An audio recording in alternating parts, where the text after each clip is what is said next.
Good evening, ladies and gentlemen. I'm Ryan Bijan, host of Cowtown Movie Classics, and welcome to this presentation of director F.W. Murnau's 1926 film, Faust. It's a real pleasure to be joined once again by producer, film historian, and certified Faust expert, Mr. Dan Marino. How are you doing tonight, Dan? I'm doing excellent, Ryan. A pleasure, as usual, to be speaking about this film with you. And once again, jealous I'm not in the audience to be catching it myself. Well, you're certainly with us in spirit tonight, and I'm sure we can all feel that energy. Yes, I'm glad because I am projecting that energy, and I'm glad that it's being received on your end. Thank you.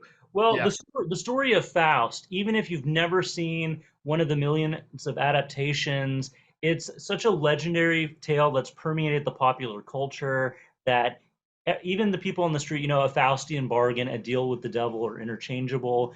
right.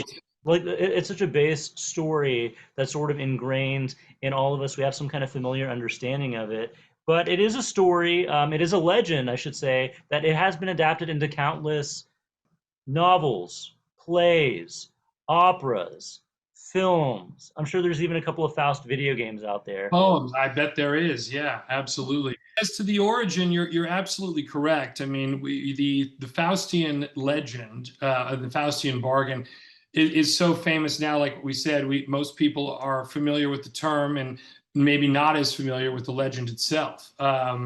It has certainly gotten into the popular imagination, and even just the notion of a deal with the devil is sort of a very everyday and common kind of preconception that is uh, extrapolated on in many different forms, as you said. The origin of it, it's believed at least, was there was indeed, it seemed, an actual figure named Johann or John Faust that seemed to be an itinerant magician who wandered Germany in the 1400s, early 1500s, between that time, performing what was at the time considered, magic, necromancy, these sort of things. His exploits and his travels, the things that he did, were popularized in some chapbooks at the time that were published anonymously. And it's hard at this point to delineate from those what was indeed legend versus what was real versus what was autobiographical. One of the things that is suspected is that when he did die, it was believed that it might have been through the mixing of some potential chemicals, which kind of created an explosion, which left him very, gnarled and obviously not looking in the greatest state, which contributed to the legend that perhaps he did indeed some kind of deal with the devil, because the result of which left him into a sort of gnarled and you can imagine obviously being burned Yeah. alive and everything like that in that way. So that was believed what contributed to the legend. Shortly after those chapbooks were published, which was around the late 1580s, early 1590s, Christopher Marlowe, the Elizabethan playwright, for whom I have a great deal of affection and I'm a very big fan of. And indeed, I wrote a good deal on theater history on this particular play of Marlowe's, published it in what's recorded as the early 1600s, but is believed probably a bit earlier. And it's believed that he literally quite maybe plucked up those chapbooks themselves as they made their way over to England and almost, directly in real time translated into something that was a vehicle for what he created, which was the tragical history of Dr. Faustus. Mhm. And this play itself became a huge hit, was indeed probably more responsible than even the original figure for popularizing the idea of the Faust legend, the Faustian bargain, the deal with the devil of an intellectual, learned man whose greatest sin was pride, bargaining that away for power and pleasure in the temporal realm, not believing in heaven or believing he was as great as God. And that comes far more in a way from the Marlowe play than the original legend. And as time went on, that obviously got popularized as well outside of England, made its way back to Germany, reinformed the Faust legend, and that led to other versions of it, and the most famous one being Goethe's version, the epic poem version in the 1700s, which still to this day is regarded as the high watermark of German literature, and was billed certainly in the case of this film as being the sort of basis for the material. So in 1926, the director Friedrich Wilhelm Murnau, F.W. Murnau, as we know, he was sort of at his peak. I mean, our audience probably knows him best for his seminal works, Nosferatu, 1922, and then, of course, Sunrise, which he would do a year or so later. What about the Faust material spoke to him?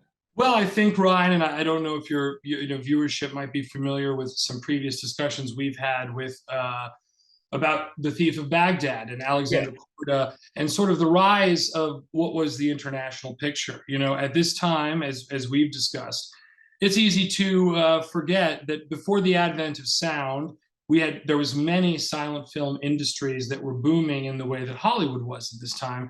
Weimar Germany, in particular, being one of the big industries at that time. And as these films made their way around the world, you simply had to switch out title cards or interchange title cards, and it was as translatable as it would be to multiple other, idioms. It would be as relatable in that way as it would be, something like the Avengers today. In particular, the what I think attracted Murnau to it was, UFA, which was the biggest studio at the time, was indeed looking to do some big international pictures. This was partially born out of some financial difficulties they were experiencing, and they felt a way to kind of get out of that was to take some very big swings. And the two big swings that they made was this film and obviously the very well-known film Metropolis by Fritz Lang. And I think Murnau was probably approached with the material maybe a bit more than it had been something on his mind to kind of do.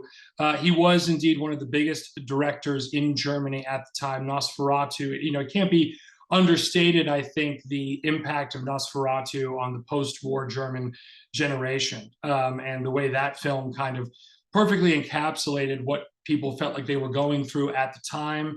The people who had fought in the war also feeling like the arrival of the death bird, so to speak, and the sort of disintegration of society in that way, perfectly captured by that film. And this film, I think, attracted Murnau because the Faust legend, as we just said, was something that everyone in the world would be familiar with. It was a big international epic idea. Everyone would be familiar with the legend. It had its roots in Germany, and it had a great deal of the Faustian bargain had a great deal of life in the German imagination and worldwide.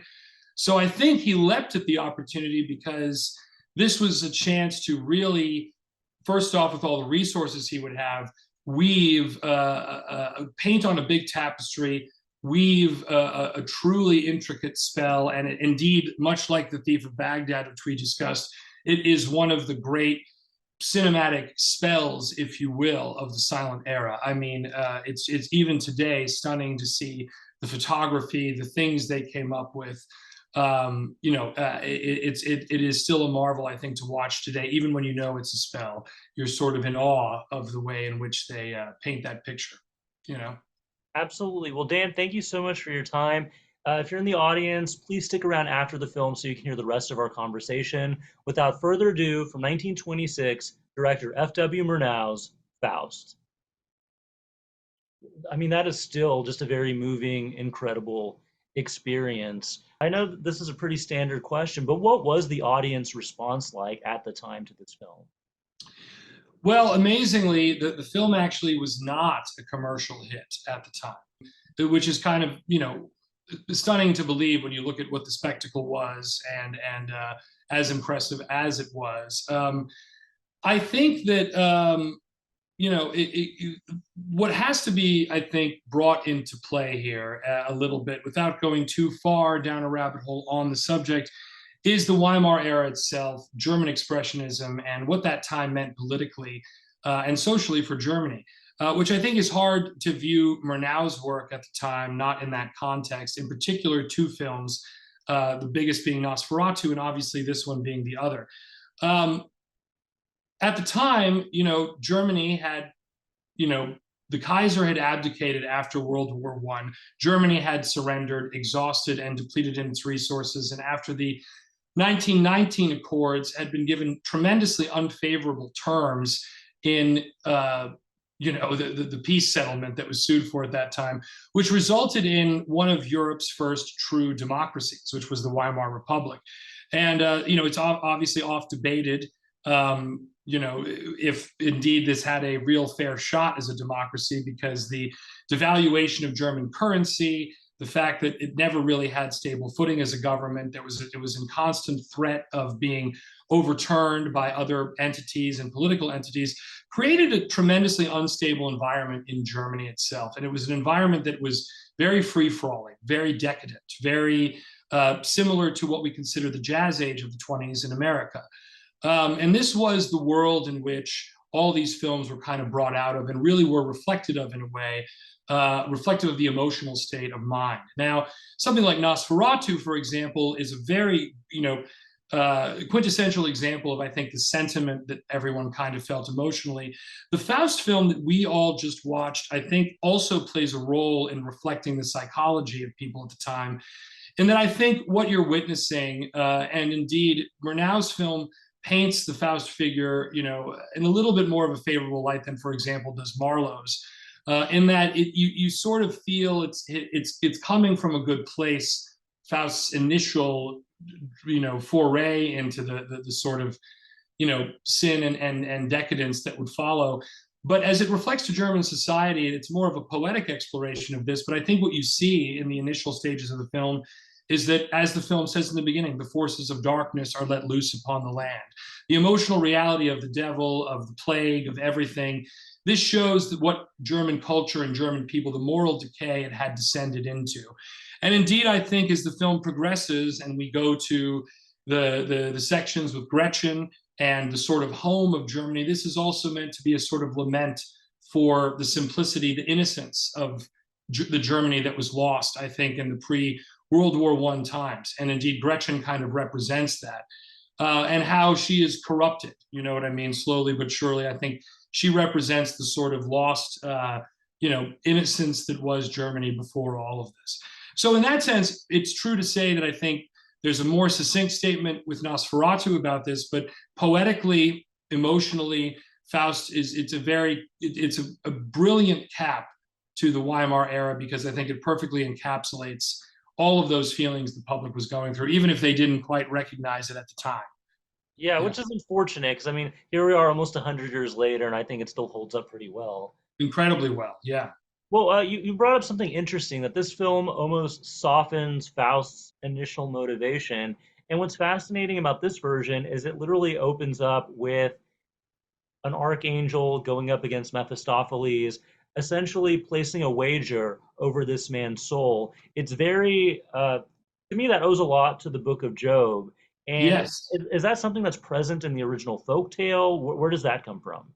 Well, it is not as present, at least character-wise, in the Marlowe play. It is something that's far more, I think, derived from Goethe's. I haven't reviewed the material recently to see how close the actual text is to that. But yeah, I think the Faustian bargain, the Job framing of the place is something that's far more derivative of Goethe than it is of Marlowe.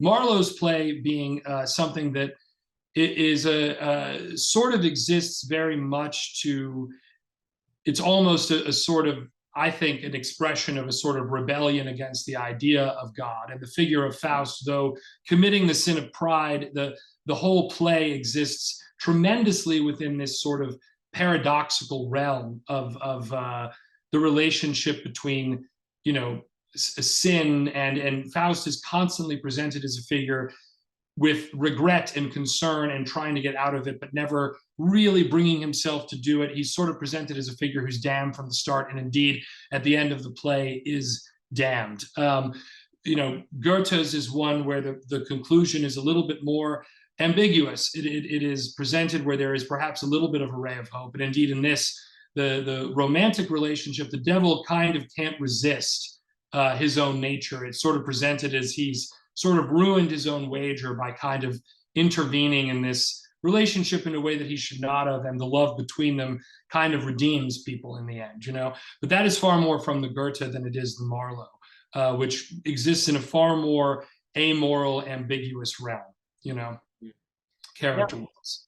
Oh, yeah. So in 1926, I feel like Murnau was sort of reaching his artistic peak. He had these amazing films besides Nosferatu. There was The Last Laugh, and he would go on to do Sunrise for 20, or I guess it was Fox Films at that point in Hollywood.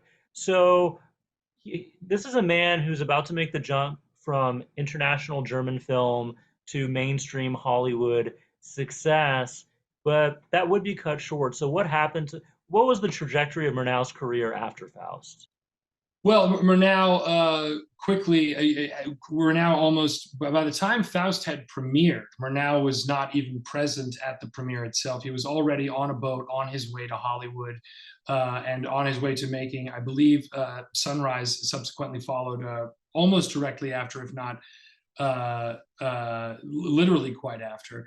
So he was already there, and as you pointed out, one of the great luminaries of early cinema, a career tragically cut short by a car crash, died at the early age of 42.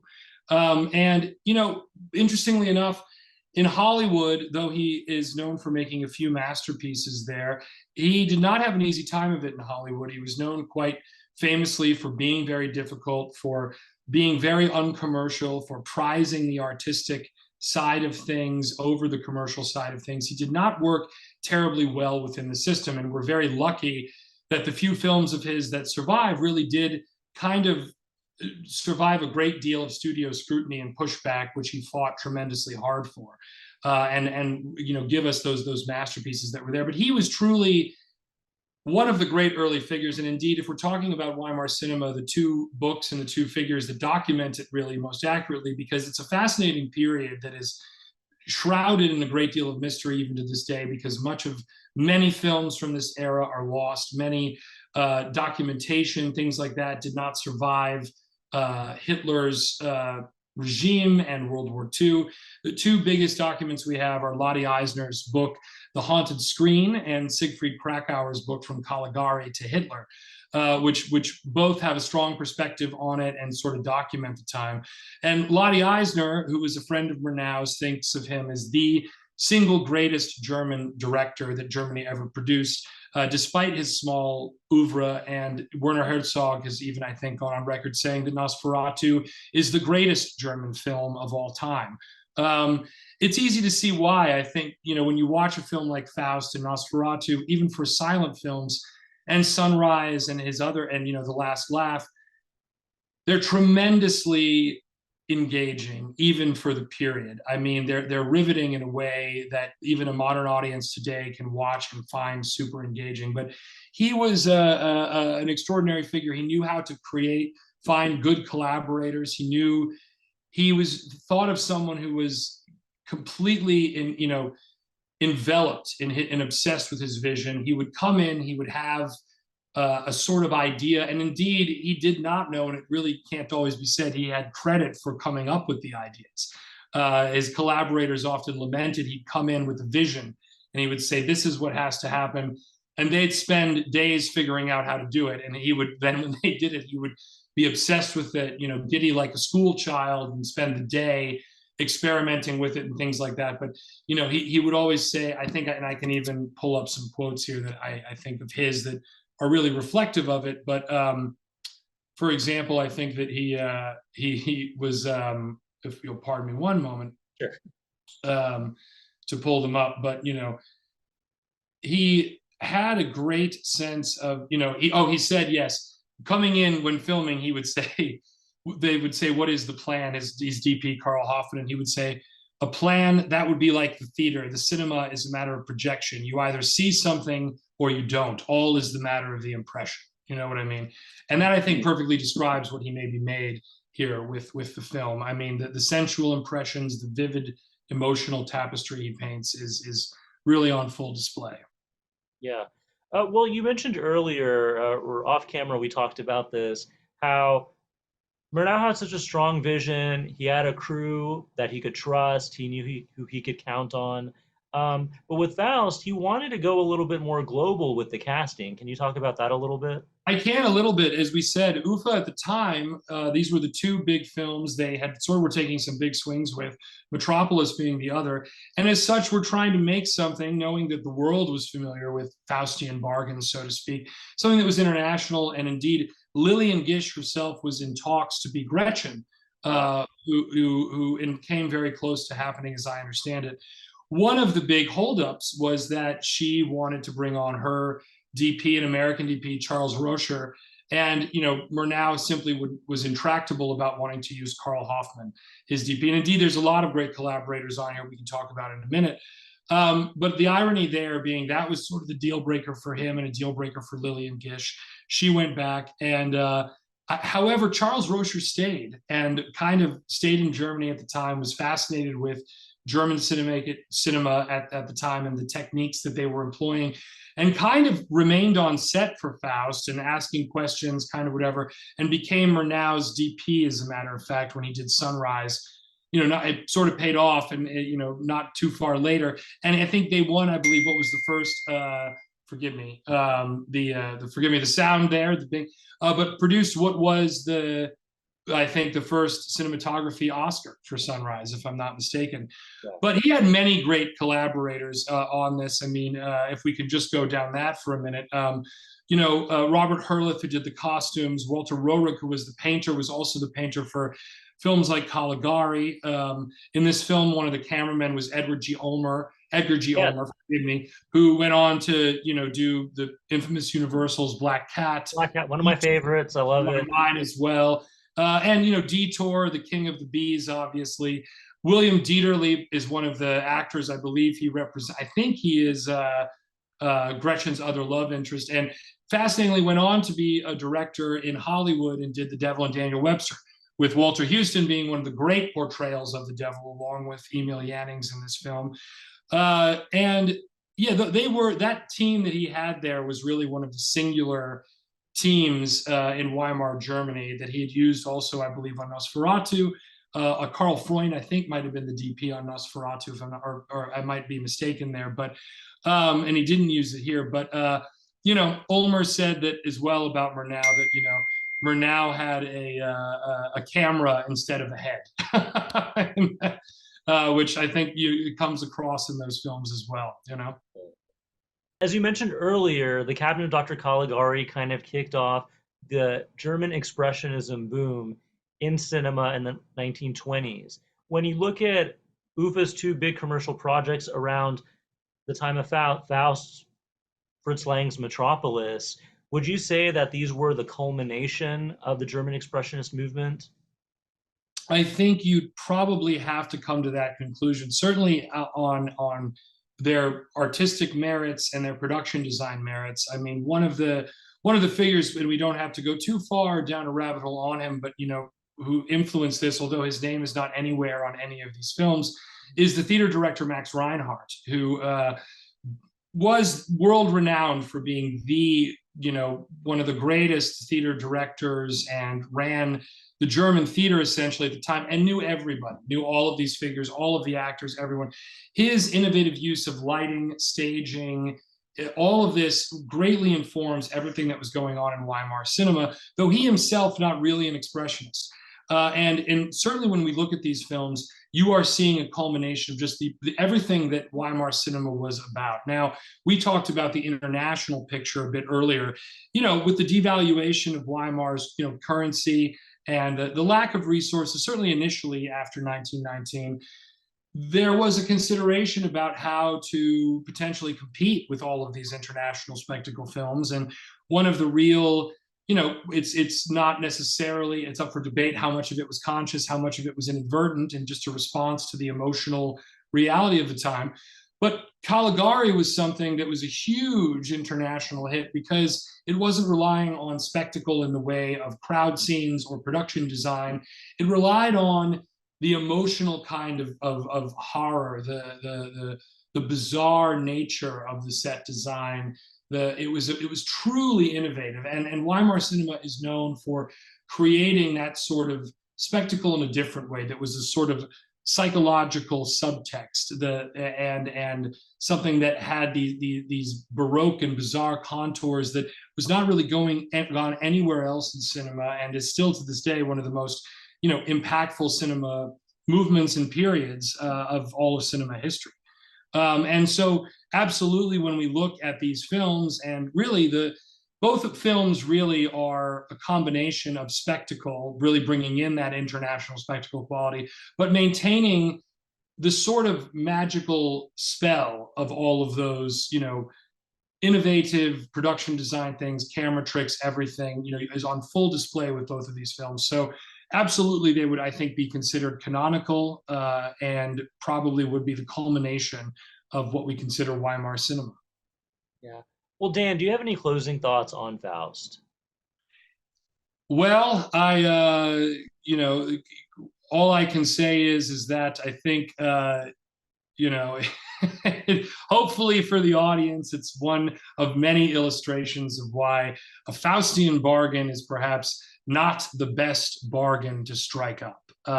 I'm always in awe of what makes Marlowe's play and this film so compelling. Is it seems like at this point, if anyone were to encounter the devil at a crossroads and a man in red with pointy horns and everything offering you anything, it would probably be a good idea to say no.